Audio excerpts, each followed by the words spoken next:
Assalamualaikum warahmatullahi wabarakatuh. Para wargi mitra kaum dangu sadayana, alhamdulillah dina danget ayeuna urang sadayana tiasa di patepang dangu kendei dina acara carita tatar Sunda. Sakumaha biasa ye dongeng Sunda didugikeun ku channel anu dipikam memet ku urang sadayana. Ya para wargi anu teu acan subscribe mangga diantos subscribe-na dina channel anu parantos disayogikeun. Dina dinten ayeuna urang sami-sami neraskeun hanca dongeng Sunda anu katunda dina judul dongeng sareupna di Pajajaran dina seri anu ka-63 wami telepatna.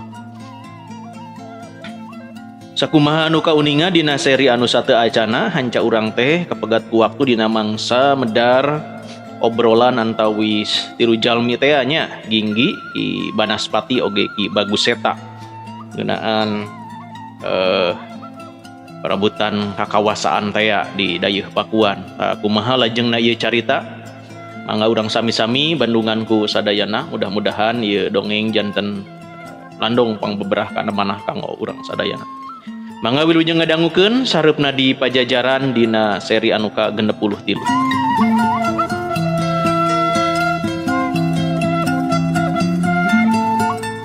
Ginggi oge hate nama nyeungseurikeun kunaon cenah jalma anu kapepet mikirna sok jadi bodoh.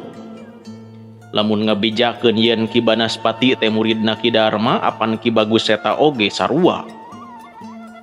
Mireungeuh Ki Banaspati ukur seseurian Ki Baguseta jiga nu ambek, manehna jiga anu ngarontok ka hareup tapi ngadadak awakna sasampoyongan jiga rek namru.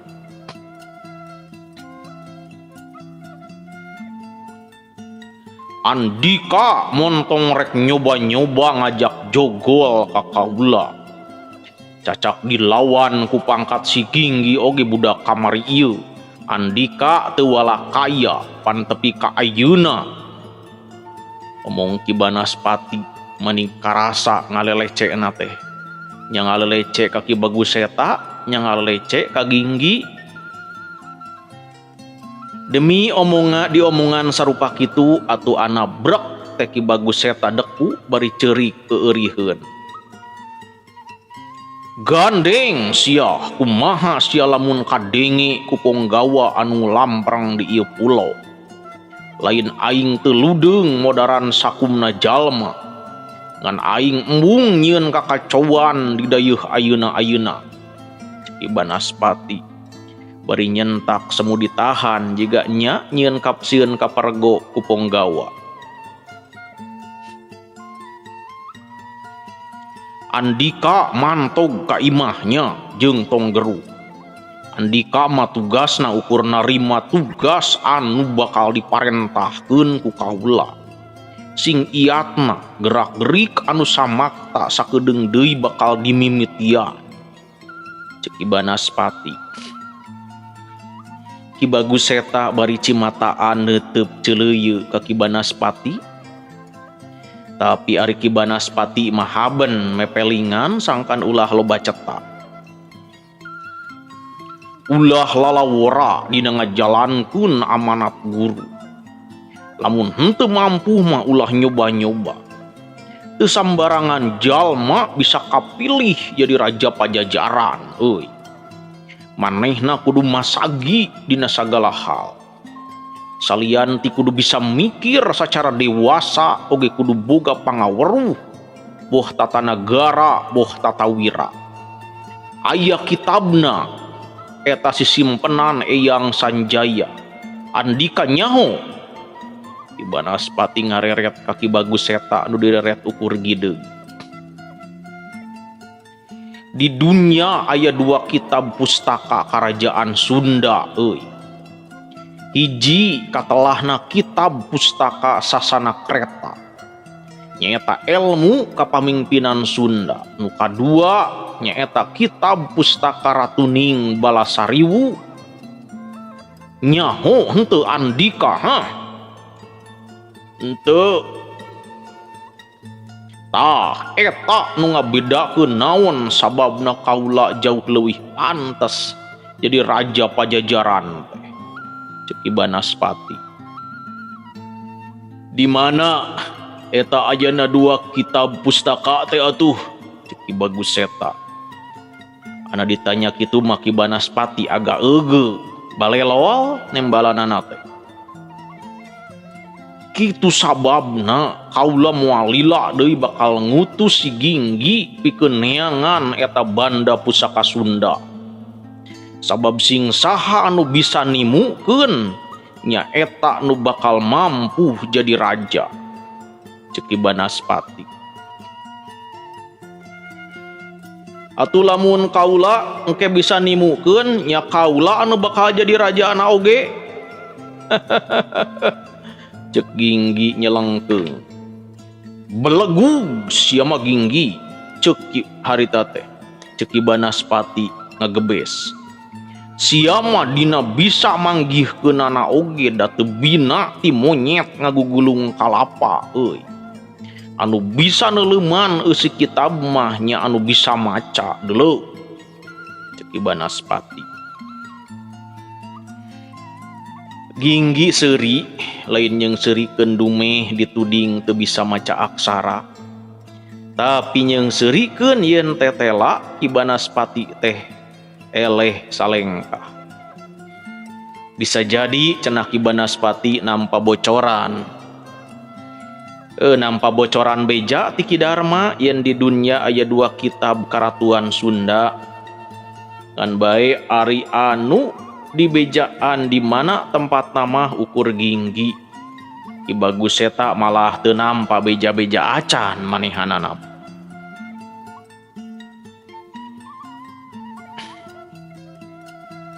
Aing mah geus nyaho di mana eta tempat 2 kitab karatuan Sunda disumputkeunana ku Eyang Sanjaya. Ceuk Ginggi nyarita dina jero hate.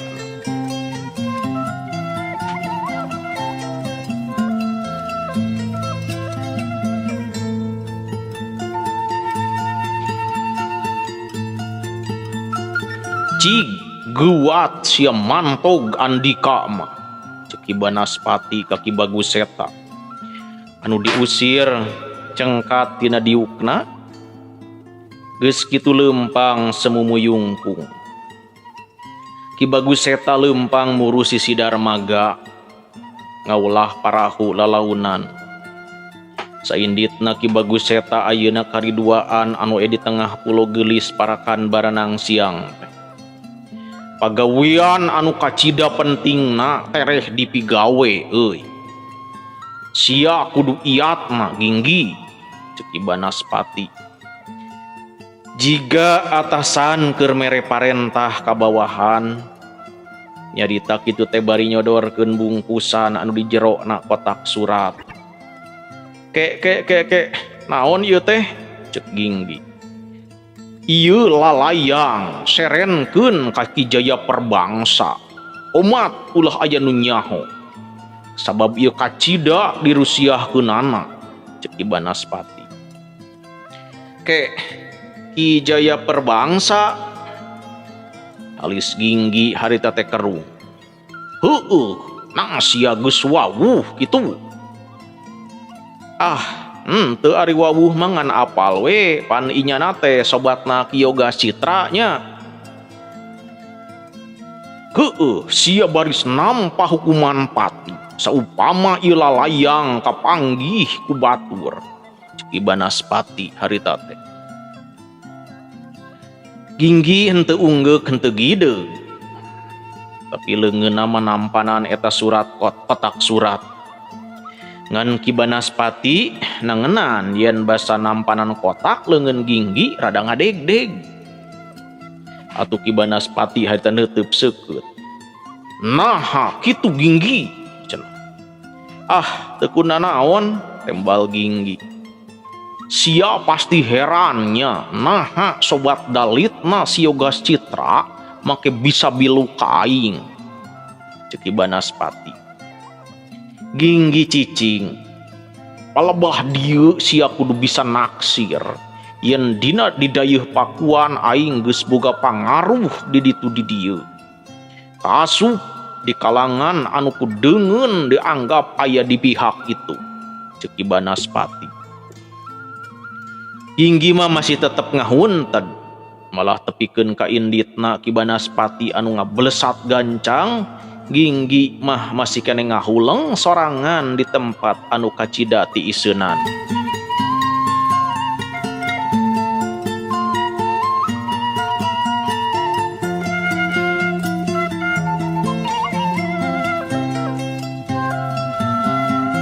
Para wargi mitra kaum dangu sadayana, Ginggi masih keneh diuk di pasanggrahan Pulo Gelis Parakan Baranang siang. Hawa beuki karasa tiris sabab peuting beuki ngaheab punten bari beuki ngahaeub ka janari. Pepedut oge beuki kandel beungeut walungan Cihaliwung ngabeleg-beg ku pepedut. Saliwat mah teu katembong yen eta walungan badag. Tapi Ginggi henteu bisa lila-lila aya di dinya sabab lamun waktu kaburu beurang manehna bakal kanyahuan eueuh di lingkungan puri. Ngan bae samemeh datang ka puri manehna panasaran hayang pisan maca eusi surat keur bikeuneun ka Ki Jaya Perbangsa. Ginggi panasaran tetela Ki Banaspati teh jalma anu matak ngabahaya ke nagara. Geus puguh ning jalma-jalma anu jelas ngamusuh ka raja loba dedeuketan jeung Ki Banaspati. Atuh ayeuna kapanggih malah anu caricing di lingkungan nu aralus ge aya nu ngabalad ka Ki Banaspati teh. Ieu bahaya keur nagara, nah bener. Ki Jaya Perbangsa geus sapongko jeung Ki Banaspati. Ginggi acan pati apal ka ieu menak pakuan anu umurna paling 40 tahunan teh. 2 poe kaliwat basa ngayakeun sinewakan di paseban Puri Yogas Citra. Ki Jaya Perbangsa aya hadir manehna diogan sabab ceuk Raden Purbajaya. Ki Jaya Perbangsa teh boga hubungan anu deukeut jeung Ki Yogas Citra. Dina eta pasamuan Ki Jaya Perbangsa kaasup loba cacarita. Tapi anu intina ngarasa teu panuju kana rengkak paripolah raja. Henteu tanggung-tanggung manehna uar pangajak sangkan sarerea nurunkeun raja tina kalungguhanana.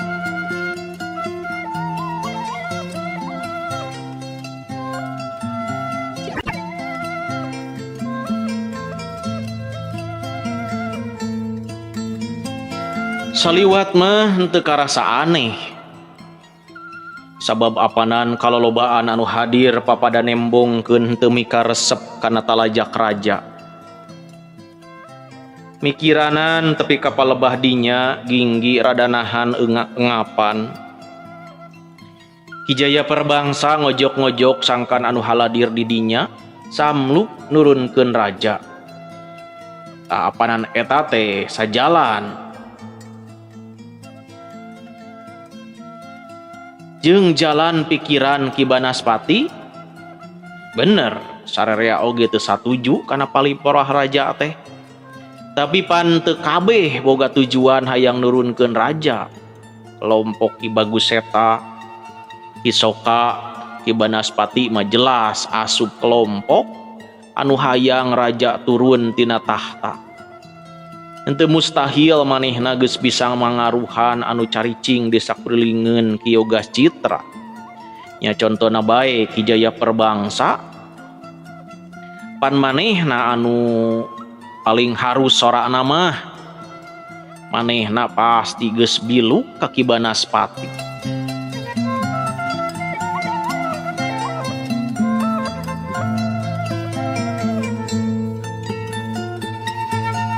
Lamun nya dipuseur dayeuh geus aya kakuatan anu biluk ka Ki Banaspati, Bisa jadi pasukan anu jolna ti tebeh wetan bakal beki gampang dina ngagempur puseur dayeuh teh.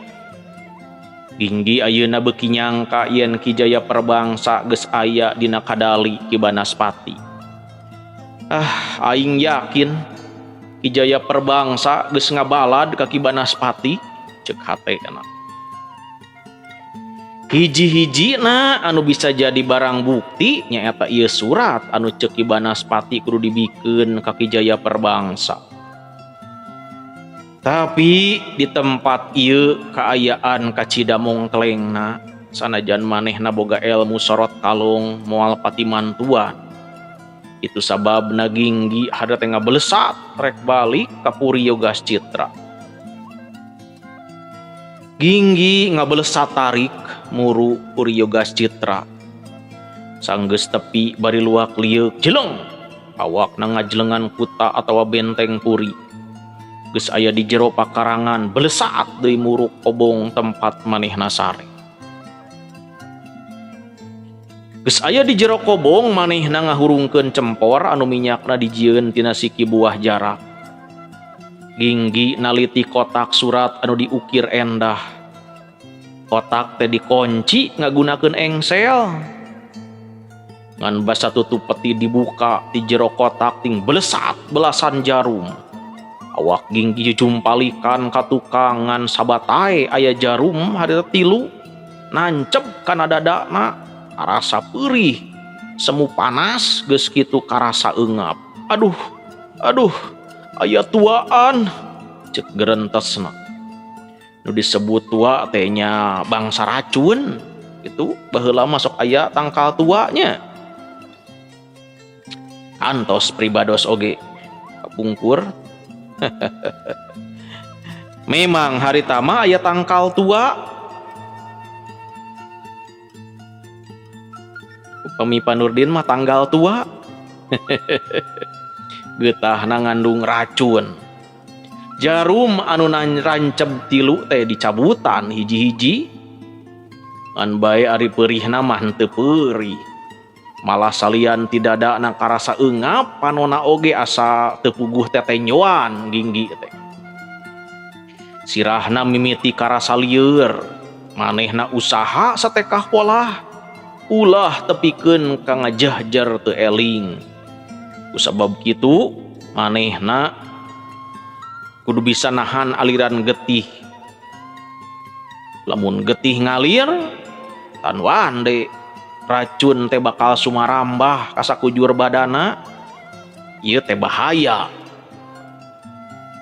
Tapi ieu tarekah dianggapna kurang cukup, kitu sababna Ginggi kurah koreh kana laci neangan barang seukeut. Geus manggihan peso pangot nyaeta sabangsa peso leutik ngan biasana dipake nulis aksara dina daun lontar. Dada anu kakeunaan ku jarum teh dibedel sangkan ngaluarkeun getih. Getih geus loba anu kaluar tapi sirahna mah masih karasa lieur jeung tetenjoan masih teu pararuguh, malah tepikeun ka hiji waktuna males we teu inget di bumi alam Ginggi teh kapiyuhan.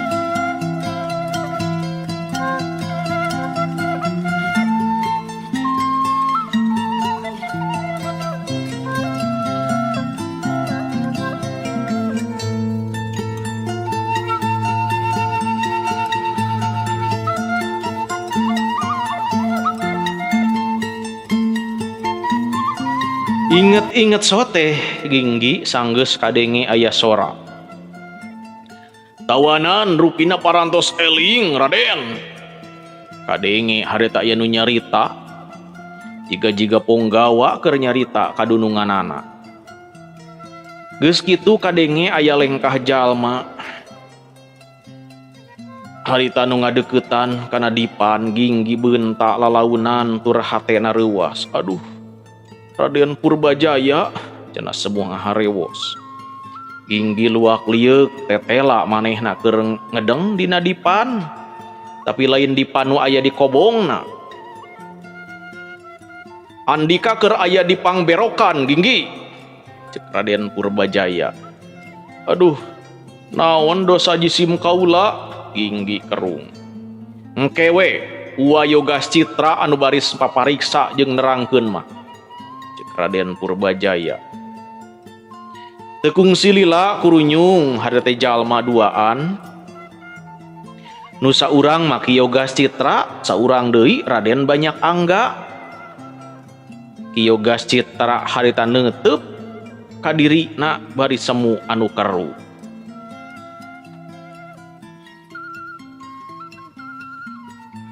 Para wargi mitra kaum dangu sadayana, cag urang sekedapnya istirahat.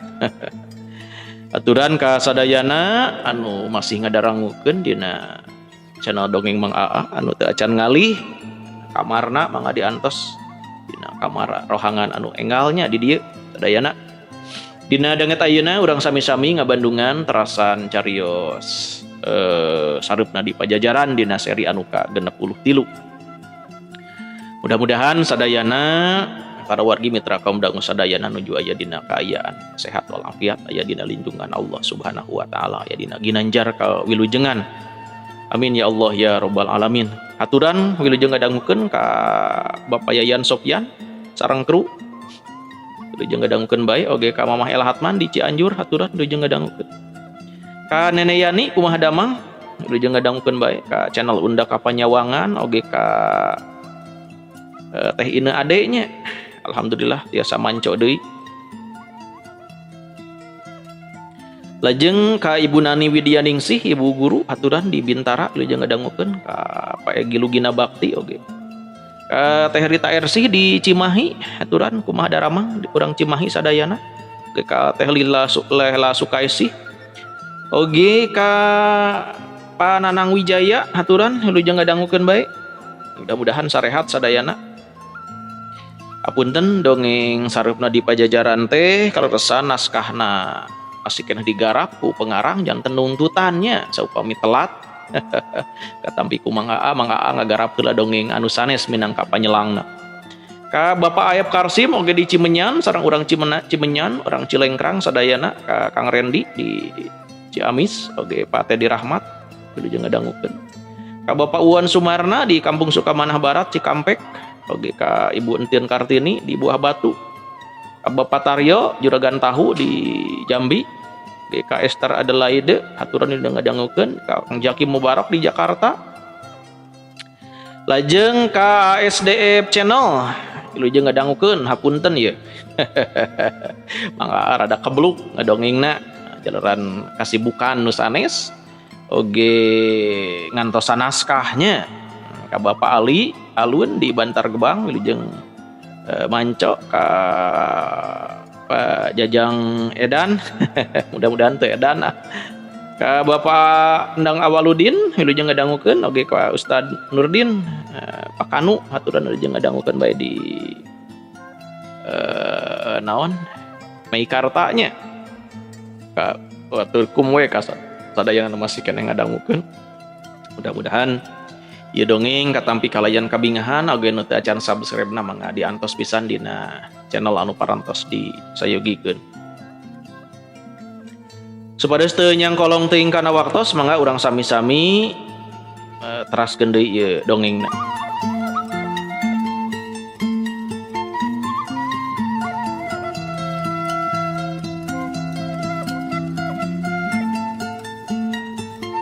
Andika keur aya di pangberokan Ginggi, cek Raden Purbajaya. Naon dosa jisim kaula, cek Ginggi Kerung. Engkewe Uwa Yogas Citra anu baris papariksa jeung nerangkeun mah, cek Raden Purbajaya. Tekung silila kurunyung harita teh dua jalma. Nu saurang nyaeta Ki Yogas Citra, saurang deui Raden Banyak Angga. Ki Yogas Citra neuteub dirina semu anu kerung, Ginggi hayang cengkat ngan bae awakna karasa bareurat. Andika tatu alatan racun Ginggi, jadi teu kudu maksakeun hudang, tapi kaula hayang nampa penjelasan anu sajujurna ti Andika Ginggi, cek Yogas Citra. Ginggi eudeuh cacarita ngan bae Kiyo Gascitra geus miheulaan ku nembongkeun kotak surat anu di jerona aya susunan daun lontar.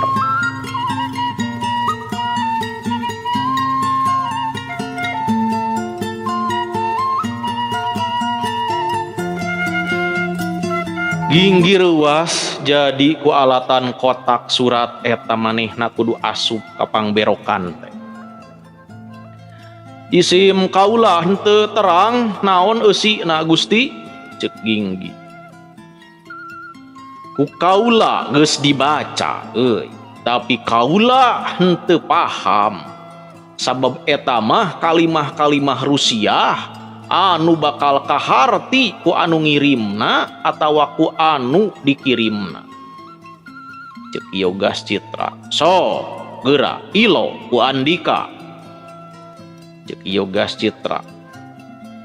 Isim kaula mah teu tiasa maca Gusti, ceuk Ginggi ngabohong. Tapi ku sareretan manehna bisa maca eusina. Sayaktosna warama pun Ginggi mah teu tiasa maca jeung nulis, ceuk Raden Purbajaya. Heuh, ieu ku kaula dipangmacakeun. Obong Kiyo Gascitra bari maca eusina susunan daun lontar teh. Kieu cenah eusina teh. Rebu-rebu piit rabeng ti wetan. Samangsa sareupna di kulon. 3 poe samemeh ura bakti. Samangsa halimun di rena Mahawijaya. Banaspati. Ginggi harita ngahuleng. Tapi nah Andika boga hubungan jeung Ki Banaspati, jeung ceuk Kiyo Gascitra neuteub seukeut harita teh. Ginggi masih keneh ngahuleng, manehna masih keneh muter uteuk kumaha cara ngasongkeun jawaban anu teu nyelakakeun dirina. Andika mungguh matak bingung keur sarerea, ceuk Kiyo Gascitra. Anu kaula ngarasa bingung teh sabenerna Andika teh aya di pihak mana cenah. Geus kitu Kiyo Gascitra nerangkeun yen Ki Baguseta jalma mimiti anu ku Ginggi dipake babakti geus dicuriga tukang nilep pajeg nagara. Otomatis Ki Banaspati oge dianggap sapongkol. Sabab kerja di kaki tangan Ki Baguseta. Ayeuna Andika mamawa lalayang anu eusina ngandung Rusiah. Eta jelas anu nyieuna Ki Banaspati.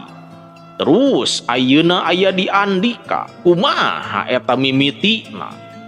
Ceuk Kiyo Gascitra harita teh. Sakumna jalma neuteub seukeut ka manehna. Tapi Ginggi masih keneh ngahuleng. Sabenerna lamun dicokot gampangna manehna bisa bae nerangkeun yen eta surat teh memang bener ti Ki Banaspati kalawan tujuanana eudeuh dikirimkeun ka Ki Jaya Perbangsa. Ngan bae nah Kiyo Gascitra bakal percayaeun.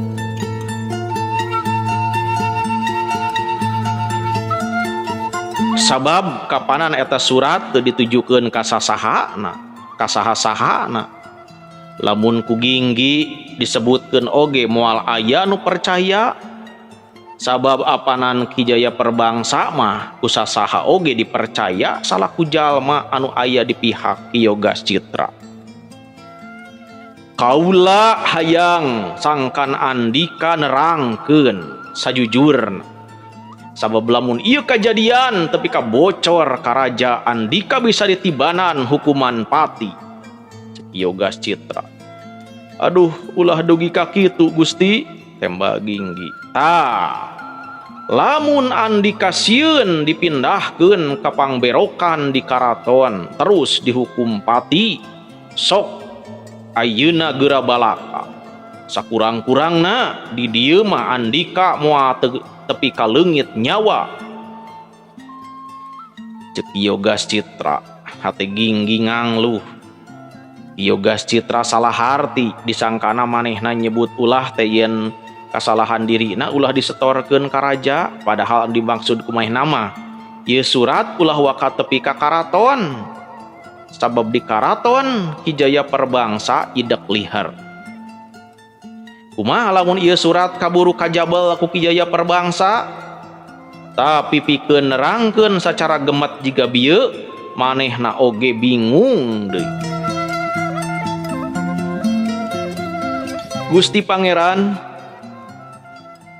saena waktosna para wargi mitra kaum dangu sadayana parantos saeb cag urang tunda heula ieu dongeng sareupna di Pajajaran dina seri anu ka-63 dina dinten ayeuna sakitu rupina nu tiasa kapihatur hatunten anu kasuhun wilujeng kantun. Wassalamualaikum warahmatullahi wabarakatuh.